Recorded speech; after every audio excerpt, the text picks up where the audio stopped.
Hello Internet, I am the hero of Julios, once again with another episode of my Saltmarsh vlog, and honestly, I'm starting to debate if I should even call it a Saltmarsh vlog anymore, because I am way off course from the actual plot of Saltmarsh anymore. So, my players, they have gone deep into the woods to face off against Granny Nightshade, and have humored her little game as she constantly takes players or party members away, the party members who are conveniently the ones whose players are not available to play right now, and keeps them sort of as like a dangling carrot to make these horses go deeper into the woods, as one would say. But right now, the players have found themselves facing off against Fatan and their former compatriots. Mincing no words, we immediately go straight into battle at the start of this session, as the highest roll for initiative actually goes to the former monk of the party, Dryax's zombie, who immediately targets Evander, runs right up to Evander and tells him, "You could have surrendered," and then starts striking at him. To which Evander's player looks at me and goes, "Was that me? Was I the one who wasn't surrendering?" And I I'm actually, this is the first time I'm really glad I have this vlog, because I was like, what was he? Did I misremember? I looked back at the video. No, it was Evander who actually, because I told him, I think you whipped him. It was not. It was, he actually stabbed him with his rapier, and then the vampire caved his chest in. So I'm not saying it was Evander's fault, but I picked him because he was the one standing closest when he died. So I mean, I was trying to tug at everyone's heartstrings, because the next person he targeted, because he would only like strike one person, then he'd go to the next person, and he went up to Barrick and was just like, you weren't strong enough. Looks at, Felix says you weren't fast enough. Yeah, basically, I was gonna go down the list. The zombie ran out of HP before he could actually get to all of the party members, but I had words for each member of the party just to tug at some heartstrings. Meanwhile, Bean, the fairy, is sort of floating up there like a ghost and just casting support spells constantly. In fact, even at one point casts Enlarge on Fatan, who I misread the manual entry for Annis hags. They are not medium-sized creatures. They are large creatures. So she went from large to huge with Bean's help. So this massive hag just grabs Zorp and crushes him in a hug. And let me tell you, dealing crit damage when you already roll 9d6, that's a lot of damage. And unfortunately for Zorp, he remembered his lucky feat after I told him what the damage was, so it's not... I'm a nice DM. I like, at least I like to think I am. But Lucky has to know... Lucky has to activate before you know what your fate is. So after me telling you the damage, it's a little too late to use Lucky. Otherwise, players would always use Lucky when things are bad, rather than when they don't actually know what's going to happen. That being said, I'm going to have to add Zorp to my list of players I need to tell when they get hit. So typically, as a DM, you already know the armor classes of what you're rolling at, and the players don't know what you rolled in your dice. So you just roll, you look at the number, and you say that hits, and then you proceed to go with whatever your damage roll is. However, two party members have shield, one has parry, and now we have Zorp with Lucky. I, as the DM, need to let these players know when they are getting hit, because their reactions, their reactionary things, specifically say when you get hit. Or I guess in the case of Lucky, I have to roll the die, and then I have to look at the player and say, do you want to use Lucky? I'll have to do that every single time an enemy swings. Oof. But that's my problem, not theirs. Anyways, going back to the actual fight itself, it was pretty nice, actually. Everybody seemed to really enjoy the concept of the failures of the past catching up to them, and this epic battle against former loved ones as they trade blows with abilities that they once knew as allied powers. Unfortunately, I never got to Stunning Strike anyone, but I did get to cast Heat Metal on Barrack with Bean's ability, so I can see why Bean's player really likes that spell, because, hey, you're wearing heavy armor. Heat Metal. You can't take off the armor within the confines of this combat. That is just permanent damage.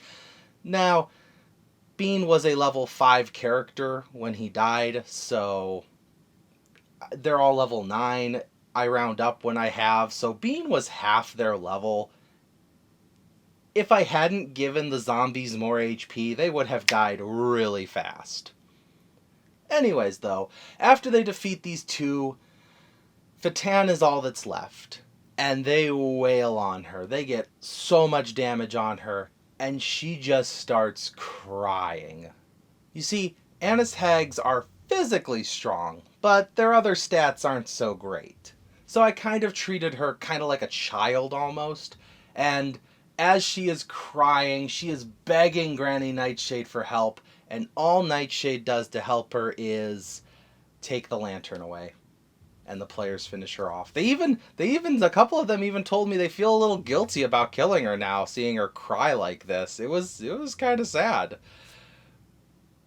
But with that, the party kind of, I guess, calmed down and had some moments to talk to each other, and conversations went left and right, and eventually they reached the conclusion that they need to leave. They need to get out of the forest, they need to teleport back to Saltmarsh, and they need to regroup, which I am so proud of myself as a DM for finally actually creating a situation in which the party actually thinks about retreating. They didn't end up retreating, which I'll get to in a moment, but I'm happy that it was actually considered for once. Not just, oh man, we can just kill everything in our way. No. Now they're like, this is a war of attrition, and we're not ready for it. I finally instilled some sense of realism in how difficult the enemies they face are, and I'm quite happy with myself. So, the reason why they didn't leave, that's because of Vander. Because Avani's player was not here, Avani was still captured by Granny Nightshade, Evander, with the Helm of Teleportation, said, I'm not leaving without my sister. Super reasonable. Barrack brings up the point, we have like 3 spell slots between the whole party and maybe 20 HP between the whole party. Except little did he know Theron was actually at full health, which is kind of funny. But they are pretty banged up right now, and that's when he goes, the safest place for us is Saltmarsh. And Evander just says, yeah, about that. But unfortunately, through all the conversations going on, Barrack didn't catch that. Barrack didn't hear him say that. I heard him say that, but nobody else caught him. So, unfortunately, this was the player's kind of opportunity to tell the party about the real danger, and through his character, still has not let the rest of them know. So everybody else doesn't know that Saltmarsh is now 4 days away from being burnt to the ground. Or at least heavily attacked. If the party isn't there, I plan Calcifer to come, attack, kind of establish dominance, and then dip. Because what's the point of burning the whole city to the ground if the target of his anger isn't even there? Calcifer is evil, but he's not stupid. Speaking of stupid, though, while the party is discussing their next plan, they hear a big old thud in the distance. Well, that lights a fire under their butts, as now they're trying to figure out, should they leave, should they stay, should they prepare an ambush? Another thud. Should we leave, should we stay, should we ambush? Tree gets knocked over. Should we leave, should we stay, should we ambush? And that's when Clug shows up. That's right, Clug the Cyclops, in a zombified form, comes hulking over, with the zombified remains of Silco on his shoulder. And as the party prepares themselves to fight again, walking right next to Clug is old Granny Nightshade. Barrack takes this as an opportunity to speak with his patron, although Cypress, our young druid friend, decides he also wants to talk to Granny Nightshade. So I'll start with that. So his immediate response is, "Are you gonna kill us, Granny Nightshade?" And the whole party just kind of looks at him. And Granny looks at him. And Granny just says, "Maybe later." Not stopping there, though, because this boy wants to get rid of his crown of annoying curse that doesn't let him heal himself anymore. He asks Granny, "Can you remove curses?" She tells him, "Well, I'm more of a maker than a breaker of curses, but I could take a look at it. What would you give me in exchange?" And he's like, well, can you make magic items? And she's like, "Yes, I can make magic items." And he goes, "Okay, well, I've got a ton of gold. I can give you gold to make magic items and stuff." And she just laughs it off and says, "No, no, no, sweetie. I deal in things far more important than gold. I have an entire forest to take care of, and the Dreadwoods are basically her domain. There's nothing monetary she needs." And that's when he says, "Well, what if I got you bodies?" And the whole party just looks at him. Because this guy has loot on the brain. That is what he wants. He wants stuff. He wants treasure. And now he's offering dead bodies. And the whole party's just like, "You said that right in front of a paladin." And Zorp is just kind of like, "Okay, where are you going with this?" And Granny Nightshade's like, "Okay, where are you going with this?" And he tells her, "Well, I can just kill people, bring them to you." And everyone's like, "Where is this coming from?" And he's like, "Guys, this is just a basic like exchange of stuff." And she goes, "Oh, no, no, no, no. I don't need like a ton of dead bodies. I'm a quality over quantity kind of girl." And he goes, "Well, I can get you powerful bodies." And the rest of the party's just like, "Who are you offering?" And so the world around Cyprus grows dark, and I take Granny Nightshade's little old lady voice, and I tell him. Her back straightens up. She looks you in the eye, and she says, "Go on." And he says, "Well, there's Keladek, the wizard in Saltmarsh, and there's probably some other powerful individuals." And she says, "No, no, no, no, no, child. What about right here? Which of your compatriots is the most frail?" And he goes, "Oh, we're not. I barely talk to them. I don't know which one is the strongest." And she goes, "Well, which one do you like the least?"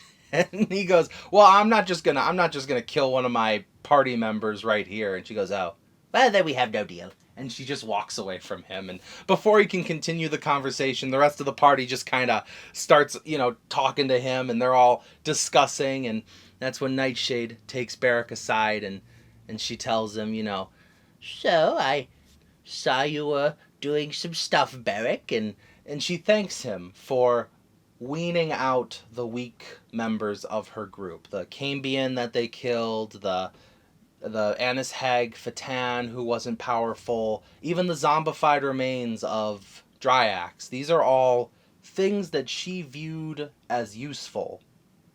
But now, including the vampire Valentine. But this party is clearly stronger. Helping me get rid of my weaker compatriots deserves a reward. So Barrack says, "Well, what kind of reward?" And Granny Nightshade pulls out of a black vortex a lantern. And the lantern grows till it is the lantern with Dryax's soul in it. But also inside of there is one of Zorp's family members. And she tells him, "Inside this lantern are 2 souls."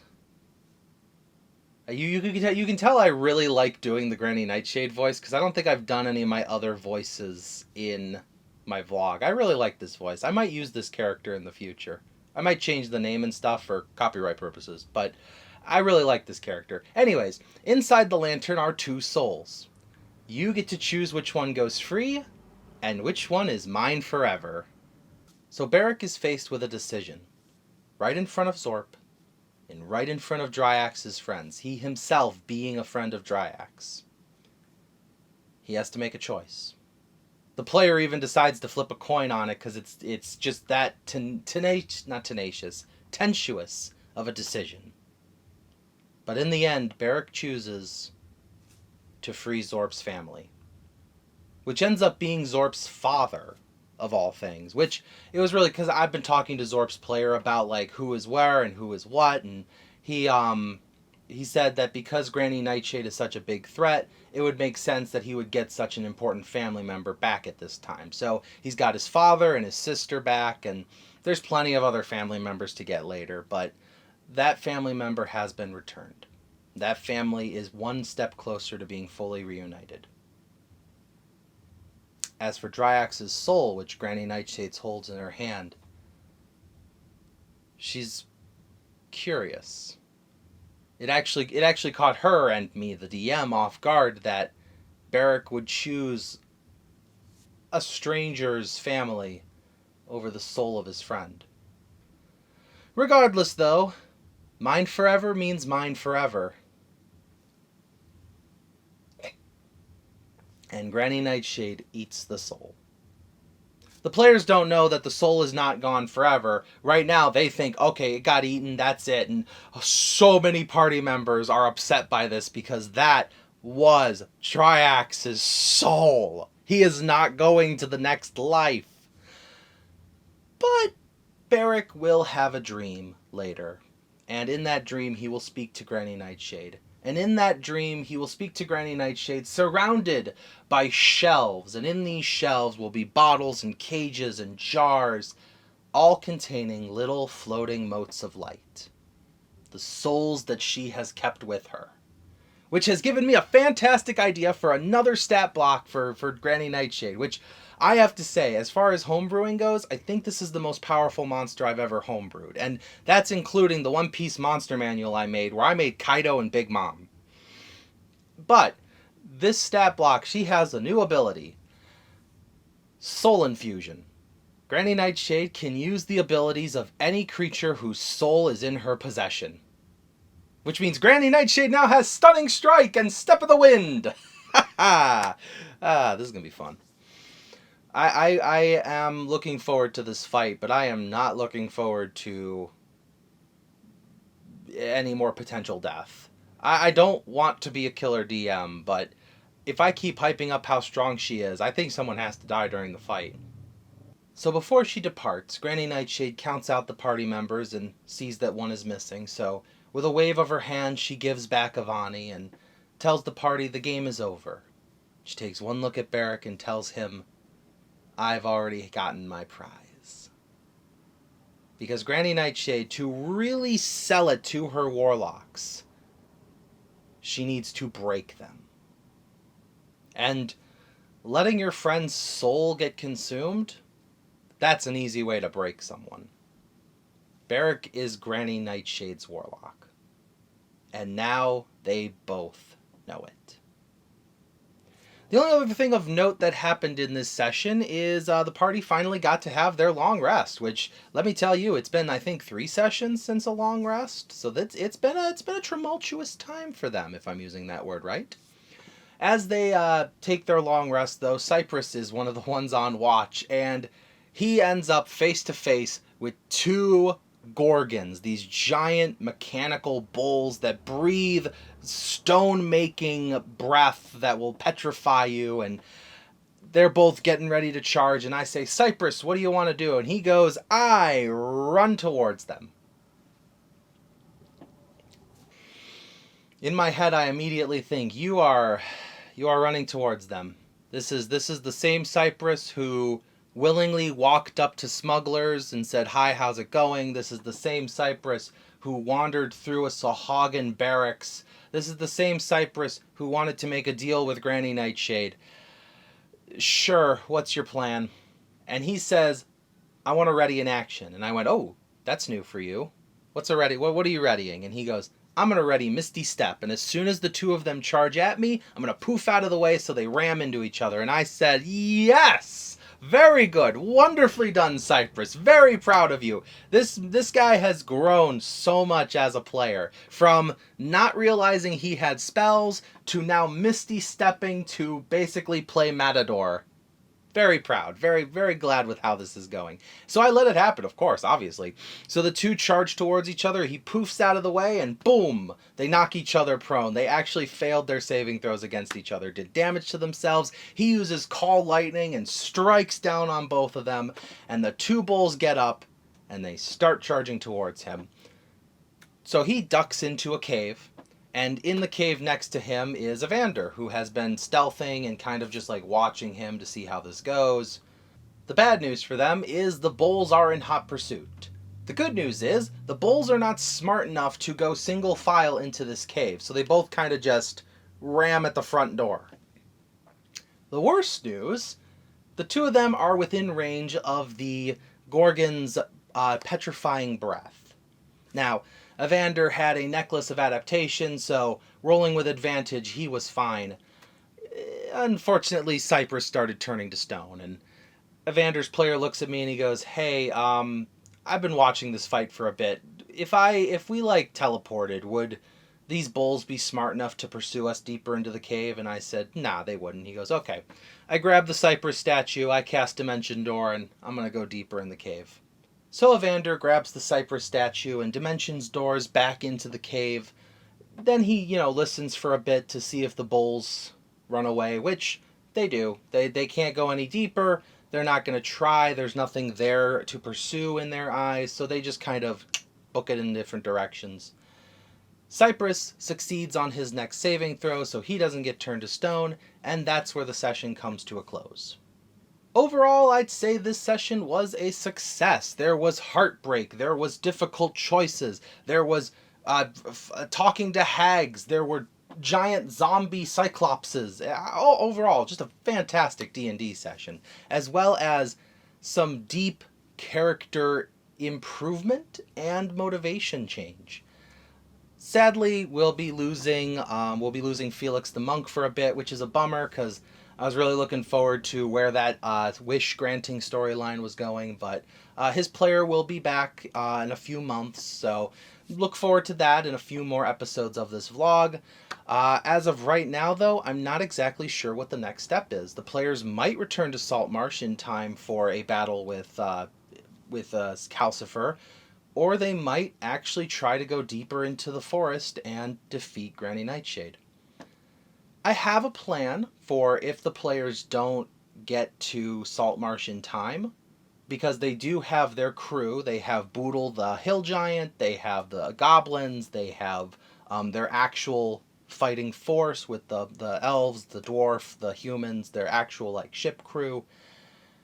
I want to make stat blocks for those guys, because if the players don't make it back in time, one day they're going to sit down and I'm going to say, "Okay guys, while you were gone, something happened in Saltmarsh. Here are the stat blocks of your crew. You get to play as them during this fight, because Calcifer is attacking and your crew's going to fight his." Now, Calcifer himself won't be a part of that, because that would just be mean. He would just explode their entire ship, and he's going to do his own thing in a different location. But that might be a fun little side event that has nothing to do with the main party. Plus, it gives them a little bit of what happened here without me having to narrate for an entire hour. But hey, if that idea gets scrapped, that gets scrapped. That's just something you have to live with as a DM. And overall, I'm really looking forward to next week. I think this has probably been one of the best sessions we've had so far. Whatever happens, though, I will keep making these because they make really great recaps, and as I saw earlier, they really help me remember something that happened way, way back a while ago. So I hope you'll keep watching as well. Thank you for watching this and all my other videos that you have watched, if you have watched more, and I will see you in the next one. This is the Hero of Julios, Xing out.